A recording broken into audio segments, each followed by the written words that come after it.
A que denominamos neolítico? Cando tivo lugar? Que transformacións comportou? Existiu neolítico na Galiza? A estas e outras preguntas imos tentar dar resposta neste episodio. Se tes interese pola prehistoria, se alguna vez te preguntaches algo sobre o neolítico, mas non tiveches tempo para consultalo, ou simplemente porque tes que saber do tema para enfrontar a materia de Historia de España de segundo de BAC, este é o teu podcast. Veña, comezamos.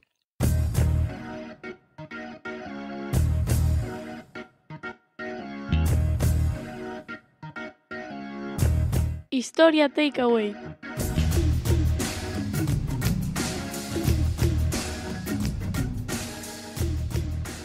Son José Antonio Martínez e estás a escoitar Historia Takeaway, o podcast que saca a historia das aulas para que a leves e a escoites onde ti quiseres. Este é o primeiro episodio. Por que propoñemos isto? Porque a historia non pode ficar reducida ás aulas. Imos liberala para que a leves contigo. E como imos facer? Imos comezar cos contidos que tes que saber, que tes que estudar, para poder aprobar a materia de Historia de España de segundo de BAC. 17 temas diferentes da Historia de España dende a prehistoria até o século XVIII, e nada menos que 25 para o período contemporáneo. Pois se queres telos na túa man, nos teus oídos, darlle para diante, para atrás, pausalos, repetilos, ou o que ti quiseres, aquí estarán, en Historia Takeaway.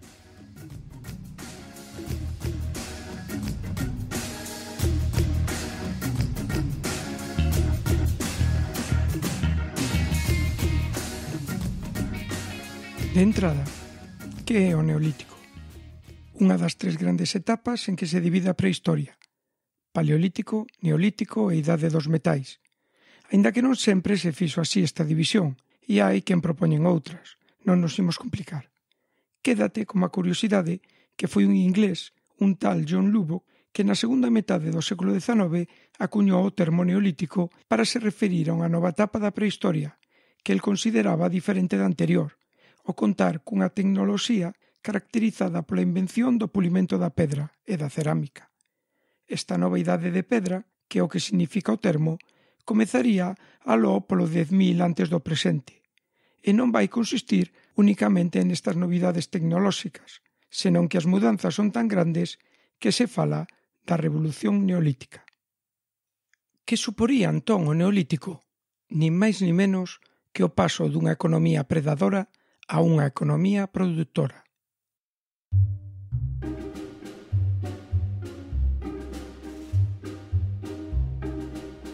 O concepto é o concepto.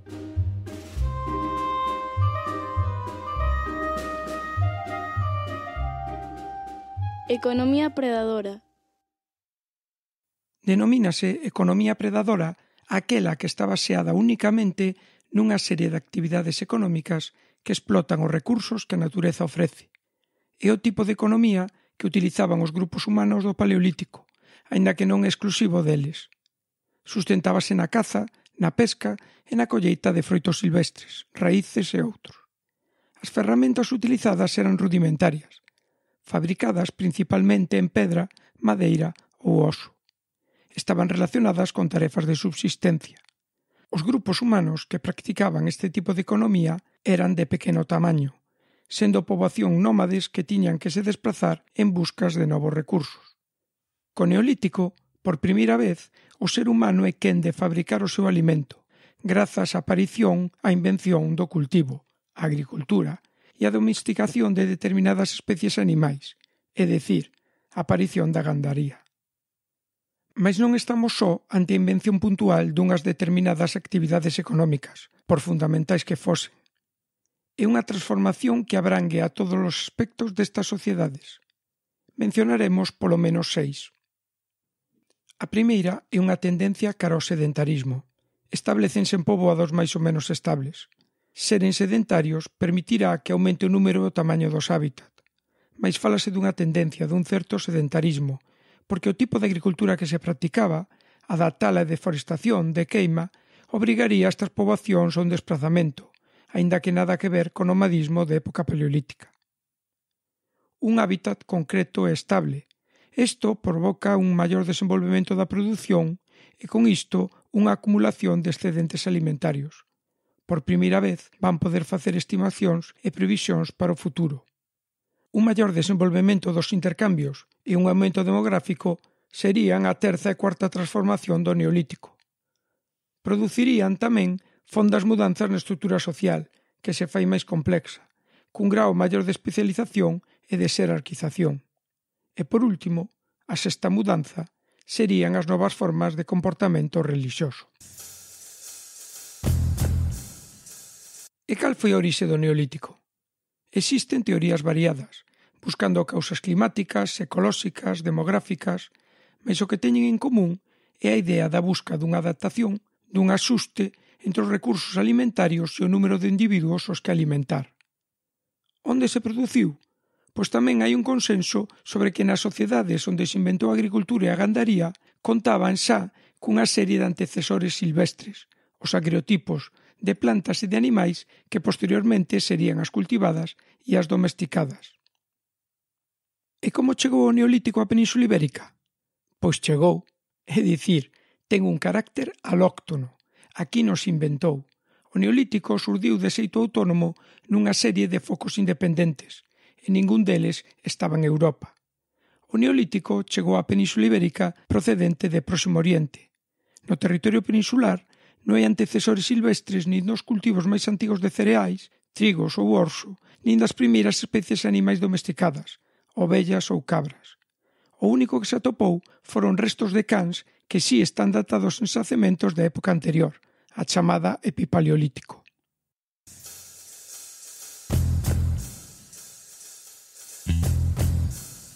As etapas. Historiadoras, arqueólogas, arqueólogos fálannos de 3 etapas para o Neolítico na península. É dicir, nin se dan todas estas transformacións das que falamos ao mesmo tempo, nin do mesmo xeito. Nin houbo unha extensión homoxénea nin coetánea dos povos neolitizados ao longo do territorio peninsular. Quedádevos con isto. Non vai ser difícil de esquecer. 3 etapas. Neolítico inicial, tamén chamado Mediterráneo, Neolítico medio e Neolítico final. Neolítico mediterráneo ou inicial. Esta primeira etapa permítenos facer unha consideración sobre as dificultades de dar datas definitivas na prehistoria. Todo cambia, todo muda, dependendo das descobertas arqueolóxicas. Se ides os manuais, seguramente atoparedes que o Neolítico se inicia no 6º milenio antes do presente, acabando esta etapa na primeira metade do 5º milenio antes do presente.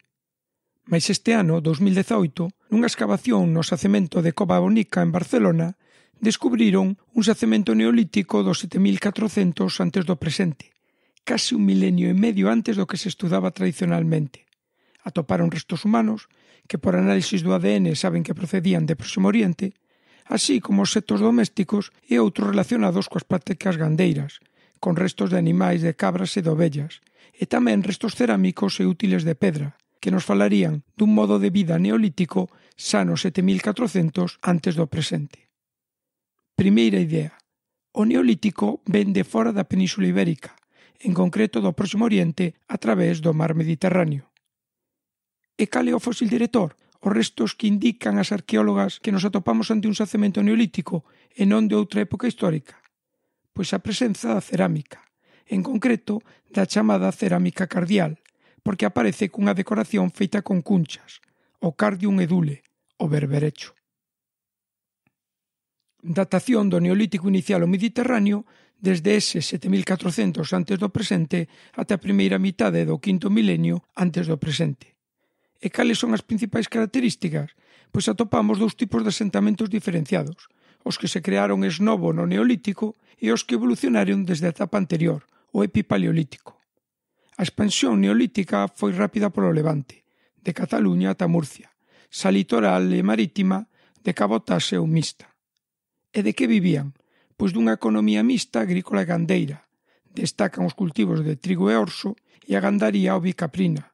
Despois viría o gando vacún e o porco. Mas non pensedes que foi todo novidades. Continúa unha forte actividade predadora. Tamén atoparemos marisqueo en asentamentos próximos á costa. E onde vivían? O hábitat eran covas, abrigos e ocasionalmente en poboados. Como xa dixemos, unha das grandes mudanzas prodúcese no ámbito das crenzas. Podes observar a través da arte parietal, co esquematismo e dos rituais funerarios, con enterramentos colectivos. E xunto a cerámica cardial tamén atopamos útiles de pedra puída, como a machados, xunto a industria ósea rica e variada. Cales serían os principais yacementos? Xunto a Cova Bonica temos Cova Fosca en Castelló, Cova de Lor en Alacante, La Sarsa en Valencia, Nerja ou Málaga. O Neolítico Medio. É nesta etapa cando se vai estender o Neolítico pola Península Ibérica, cando imos ter documentadas a presenza de comunidades produtoras neolíticas na maior parte da península. E isto acontece entre mediados do quinto milenio e comezos do cuarto milenio antes do presente. Aínda que estudásedes se se asocia o Neolítico con poboados, con aldeas, nesta etapa vemos como aínda predomina o hábitat en covas, como pasa en xacementos andaluces, a chamada cultura das covas. Aparecen novas tipoloxías cerámicas, con decoración incisa, como a denominada cerámica almagra, que atopamos en Andalucía, ou a chegada de cerámica lisa do interior do continente europeo. Temos xacementos no Val do Ebro, en Extremadura, que serían equivalentes aos que atopamos no Alcarve. Tamén destaca a cultura de sepulcros de fosa, con enterramentos individuais ou por parellas. E na zona portuguesa e galega comezarían os sepulcros megalíticos de tipo corredor. Sería o momento que o Neolítico chegaría á meseta, grazas a un movimento de poboación e cunha dedicación preferente ao pastoreo. O Neolítico final. Por que unha última etapa diferente das anteriores que se vai estender dende a segunda mitade do cuarto milenio antes do presente ata a introdución da metalurxia, alá polo 2500-2400 a.C., coa chamada cultura de los millares? Porque se producen unha serie de novidades que nos permiten establecelo como un período diferente. En concreto, no Neolítico final podemos mencionar tres. A primeira, a aparición de novos patróns de poboamento e da utilización do territorio. Agora sí, en esta etapa, cando se estenden os asentamentos ao aire libre e se produce a ocupación das chairas, como a chamada cultura da Almería. Tamén aparecen novos rituais funerarios, como a cultura catalá dos sepulcros de fosa, as inhumacións da cultura dos silos ou a introdución do megalitismo. E isto lévanos a unha terza característica, unha crecente presión demográfica e a extensión dunha nova orde de tipo relixiosa e social.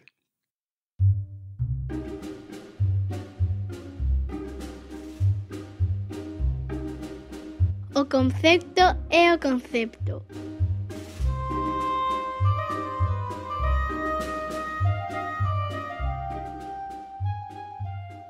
Megalitismo. Denomínase megalitismo ao período da prehistoria caracterizado pola construción de monumentos e arquitecturas a base de grandes pedras en labrar chamadas megálitos. É un fenómeno amplamente estendido que se produce dende o sexto milenio ata o terceiro milenio antes de Cristo. A complexidade da elaboración destes monumentos indica unha maior sedentarización das poboacións e a aparición de estruturas sociais máis complexas e xerarquizadas. No Neolítico final, prodúcese a expansión pola fachada atlántica do fenómeno megalítico. Adaptacións de carbono 14 falanos da segunda mitade do cuarto milenio antes do presente. Como dixemos, é un novo ritual funerario, froito dun novo sistema de crenzas, inhumacións colectivas, mas non só. Indica un nivel de organización e xerarquía social. Para poder realizalos, era preciso a participación dun grande número de persoas durante un longo espacio de tempo, o que supuña un grande esforzo de coordinación. Asociados aos monumentos megalíticos, mámoas, menires, aliñamentos, atoparemos elementos simbólicos antropomorfos, como a deusa Nai e os petóglifos no ámbito galaico-portugués. Esténdese o fenómeno megalítico por case toda a península. Existen tres grandes focos, o surleste, o portugués galego e o pirenaico.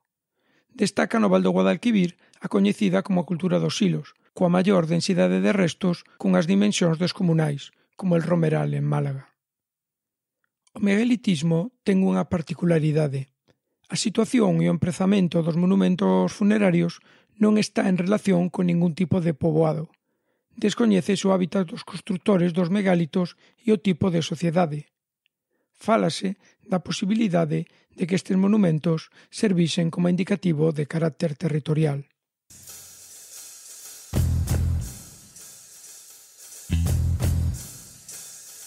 Non podemos deixar este percorrido polo Neolítico peninsular sen falar da arte. Por unha banda, teríamos a arte rupestre neolítica, entre que destaca a que se coñece como arte levantina. Esténdese polo Mediterráneo, algo que parece lóxico pola súa denominación, mais abrangue ata Cádiz e atópase mesmo na provincia de Cuenca. Realizábase en paneis expostos á luz natural, case sempre abrigos. Presenta unha grande heteroxeneidade iconográfica e estilística. Atoparemos desde elementos figurativos a totalmente esquemáticos, mas a figura humana tende a xogar un papel protagonista. Tamén hai unha grande variedade no uso das cores. A cronoloxía da arte levantina está en constante revisión. Debátese sobre se unha continuidade da paleolítica ou non, sobre se a súa orixe local, peninsular, ou débese a influencias foráneas. E aínda que propia do período neolítico, perdurará a idade do bronce. E tamén temos a pintura rupestre lineal xeométrica e esquemática, e, como non, a arte megalítica. Todas estas manifestacións artísticas esténdense pola Península Ibérica, en especial polo Val do Teso, Guadiana, Guadalquivir e Serra Morena.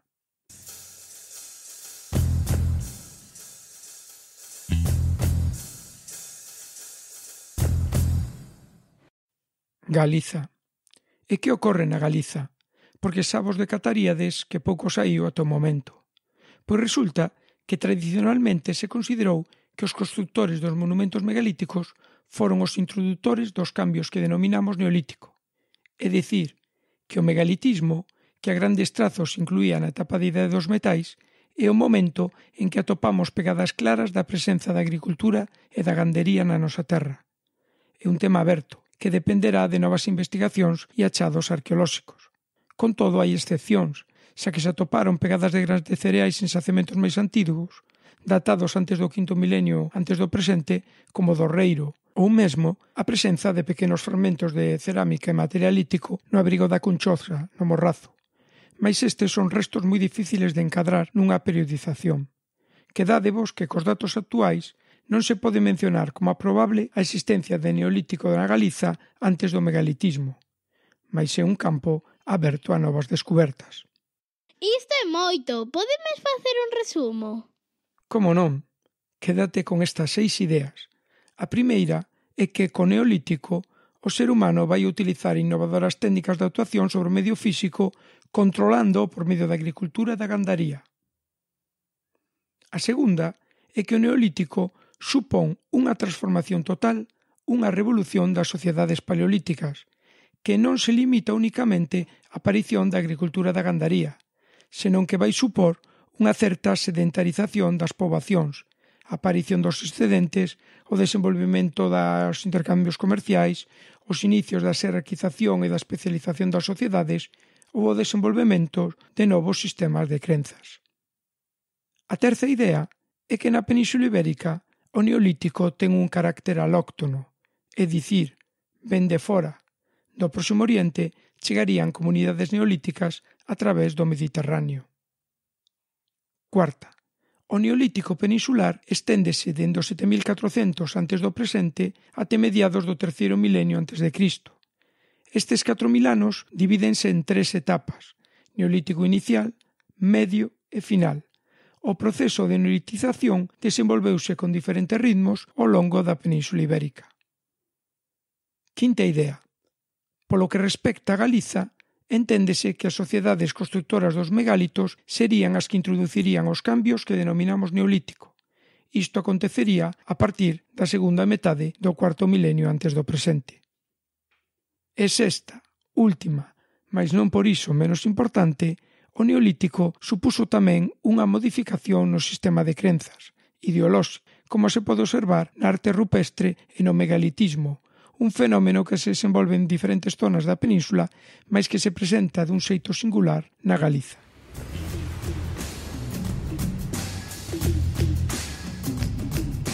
E ata aquí o episodio. Que tal? Pareceuche longo? O curto? Foi claro, confuso? Hai algo que non entendiches? Liches algo sobre este tema e non che cadra co que ves de escoitar? Non quedes con ningunha dúbida. Aquí estou para che responder.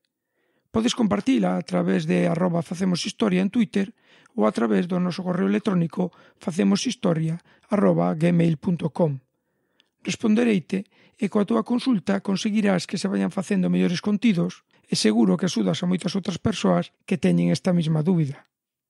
E lembra que nas notas do episodio poderás acceder a outros materiais sobre os temas e os conceptos dos que falamos neste episodio. E non dubides en suscribirte ao podcast. Síguenos a través de iTunes, Apple Podcast, iVoox, YouTube ou a través da tua aplicación de podcast favorita. E todo atoparás no noso blog www.facemoshistoriawordpress.com. Pon simplemente en Google Facemos Historia e de seguro que ali nos atoparás. Vémonos, escoitámonos.